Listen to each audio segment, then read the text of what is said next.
Negeri Satu Subah, yang mana pada kesempatan kali ini sebagai pembicara pertama dari tim kontra dengan mosi dalam negara pasca konflik, misalnya pasca perang saudara pergantian rezim atau kolonialisme. Dewan ini percaya bahwa buku teks sejarah seharusnya lebih berfokus pada pengajaran historiografi bottom up dibandingkan historiografi top down. Akan saya sampaikan beberapa argumen saya terkait dengan menolak mosi kali ini. Sebelumnya, negara pasca konflik yaitu wilayah atau negara yang baru saja menyelesaikan konflik bersenjata maupun sosial yang berkepanjangan dan fokus pada pemulihan serta masih mengalami rehabilitas baik infrastruktur, sosial maupun masih mengalami trauma. Adapun peran dari buku teks sejarah itu yaitu memiliki peran krusial sebagai sumber belajar utama yang meyakinkan atau berisi tentang fakta-fakta sejarah yang telah berlalu yang terstruktur sebagai pedoman pendidikan. Ada beberapa poin penting dari peran buku teks sejarah. Yang pertama sebagai pedoman pembelajaran maupun pendidikan di masa yang akan datang untuk mengenang para jasa pahlawan atau mengenang peristiwa masa lalu di suatu wilayah. Yang kedua sebagai perekam memori kolektif, yang artinya merekam suatu kejadian secara urut di masa lalu. Yang ketiga sebagai pembelajaran moral di mana ya para generasi yang akan mendatang bisa mempelajari nilai-nilai yang terkandung dari setiap diri tokoh yang ada di buku sejarah tersebut. Yang keempat sebagai alat bantu pedagogik atau ilmu pendidikan yang mempelajari teori, metode, dan seni mendidik yang benar. Kita harus tahu isi yang akan disajikan dalam buku sejarah tersebut. Saya berargumen bahwa seharusnya isi dari buku teks sejarah tersebut harus berisi atau berpedoman pada historiografi top down, yaitu historiografi yang berfokus pada peran tokoh elit, pemimpin, negara, dan peristiwa politik bersejarah. Kenapa harus menggunakan pendekatan top down? Akan saya jelaskan dalam beberapa poin berikut.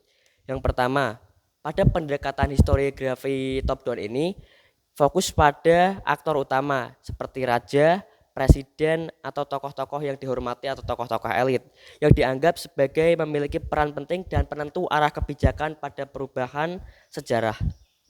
Yang kedua, ketersediaan sumber-sumber. Sumber-sumber dari tokoh-tokoh ini biasanya masih ada dan tersimpan rapi seperti arsip-arsip, arsip kerajaan, arsip negara, atau biografi tokoh itu masih lengkap. Yang ketiga, kepentingan nasionalisme, di mana untuk membangun narasi nasionalisme yang menonjolkan peran-peran pahlawan terdahulu. Ada beberapa negara yang sering menggunakan pendekatan top down ini, yaitu pendekatan yang menonjolkan pada peran tokoh-tokoh elit dan lain-lain. Ada beberapa negara, yang pertama Cina, yang kedua Filipina, yang ketiga sendiri Indonesia, terutama pada masa Orde Baru yang menonjolkan atau menempatkan pemerintahan pusat sebagai perencanaan dan pengambilan keputusan yang tunggal. Dari pendekatan top down ini ada beberapa kelebihan. Ada 4 kelebihan dari pendekatan top down. Yang pertama, fokus pada kebijakan dan kepemikiran. Yang kedua, kejelasan aktor sejarah. Yang ketiga, struktur kronologis yang jelas. Jadi sejarah peristiwa yang terdahulu itu disusun berdasarkan kronologi yang jelas, tidak melompat-lompat atau tidak ada yang dilebih-lebihkan atau dikurangi. Buktinya sudah jelas dan masih tersimpan rapi. Yang terakhir, menggunakan sumber resmi. Kenapa tidak menggunakan pendekatan bottom up, di mana pendekatan yang menunjukkan pada peran rakyat? Karena pendekatan bottom up itu memiliki beberapa kelemahan. Ada 2 poin yang saya catat. Yang pertama, keterbatasan sumber dokumen, karena sumber dokumennya itu berasal dari rakyat-rakyat, bisa dari omongan maupun sumber-sumber yang kurang valid, biasanya berbeda-beda.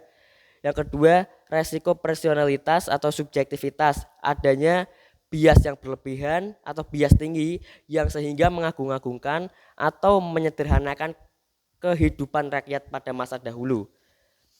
Kita ambil contoh beberapa negara atau wilayah yang telah menggunakan pendekatan top down pasca mengalami konflik. Yaitu kita ambil contoh sendiri di Indonesia, ada satu wilayah yaitu Ambon yang mengalami perang pada tahun 1999 sampai dengan 2002. Pemerintah memberlakukan pendekatan top down pada masa ini melalui status demokrasi sipil atau demokrat sipil pada keputusan Presiden nomor 88 tahun 2000 yang menonjolkan peran aparat TNI maupun Polri yang menghentikan atau mendampaikan peristiwa tersebut. Soekarno juga merupakan tokoh yang dikenal sebagai tokoh demokrat.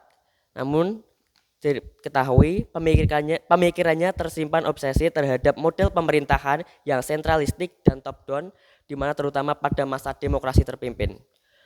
Buku sejarah itu tadi setelah saya jelaskan memiliki peran penting yang krusial, peran penting di masa depan sebagai sumber belajar, sumber pedoman, dan sumber mengenang masa-masa lalu yang bersejarah di suatu wilayah atau negara.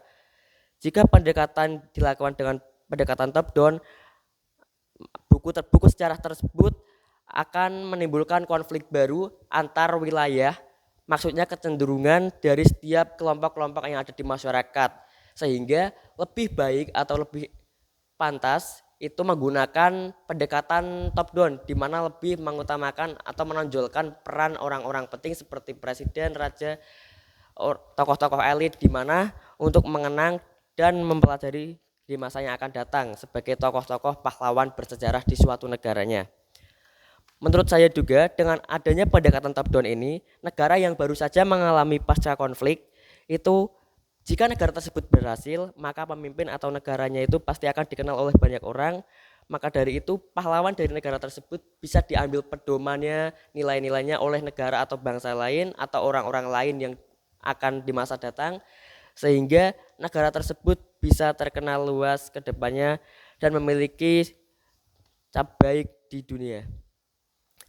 Dampak jangka panjangnya melalui pendekatan top down ini, setiap tokoh yang ada di buku sejarah ini bisa diambil pesan moralnya dan bisa dijadikan sebagai pedoman pembelajaran, dan pasti masa-masa penjajahan tersebut itu atau pasca konflik itu tidak akan atau tidak mau diulangi lagi, sehingga dengan adanya pembentukan buku yang bersumber pada atau berpedoman pada top down ini bisa dijadikan sebagai tolak ukur yang terstruktur dan bisa menjadi pedoman ke depannya. Sekian, terima kasih. Assalamualaikum warahmatullahi wabarakatuh.